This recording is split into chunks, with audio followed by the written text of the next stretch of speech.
এই কনকনে ঠান্ডার মধ্যেও কিন্তু স্কিন কেয়ার আমি একদমই মিস করি না, কারণ উইন্টারে স্কিন কেয়ার কিন্তু মাস্ট হ্যাভ। যারা 12 মাসও স্কিন কেয়ার করতে অলসতা বোধ করেন তারাও কিন্তু উইন্টারে স্কিন কেয়ারের জন্য রেডি হয়ে যান, কারণ উইন্টারে স্কিনটা ডাল হয়ে যায় এবং অনেকের স্কিনে বিভিন্ন ধরনের প্রবলেম শুরু হয়।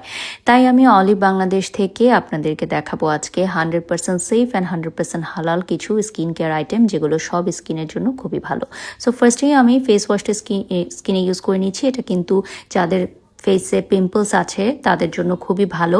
এটা অ্যাকনে পোরস স্কিনের জন্য একদম পারফেক্ট। নেক্সট স্টেপ আমি ইউজ করব স্ক্রাব। উইন্টারে কিন্তু অনেক ধুলাবালু থাকে, সো বাইরে থেকে এসে এই ধরনের একটা saffron face and lip scrub দিয়ে আপনার ফেসটা ডিপলি ক্লিন করে নেবেন। আমি সারাদিনের ব্যস্ততা শেষে আমার রাতের উইন্টার স্কিন কেয়ার দেখাচ্ছি, নাইট কেয়ার রুটিন। আর কুসুম কুসুম গরম পানিতে কিন্তু স্কিন কেয়ার করলে আপনার জন্য এই উইন্টারেও কোনো প্রবলেম হবে না।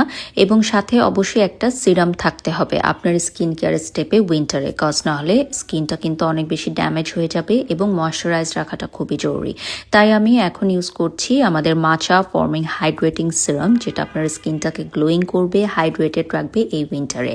Last but not the least, একটা নাইট ক্রিম তো ব্যবহার করতেই হয়, কিন্তু অধিকাংশ নাইট ক্রিম কিন্তু স্কিনটাকে অনেক বেশি ড্রাই করে ফেলে। সো আমাদের পাপায়া স্যাফরন নাইট ক্রিমটাই কিন্তু আপনার স্কিনটাকে ময়শ্চারাইজ রাখবে এবং স্যাফরন আপনার স্কিনটাকে ব্রাইট করবে। বিএসটিআই অনুমোদনপ্রাপ্ত এই ক্রিমটা যারা ইউজ করেছেন একবার, তারা বারবার ইউজ করতে বাধ্য হয়, কারণ এই ক্রিমটা 100% সেফ উপায়ে আপনার স্কিনটাকে ব্রাইট করবে। এবং অলিভ বাংলাদেশের সবগুলো প্রোডাক্ট বিএসটিআই অনুমোদনপ্রাপ্ত।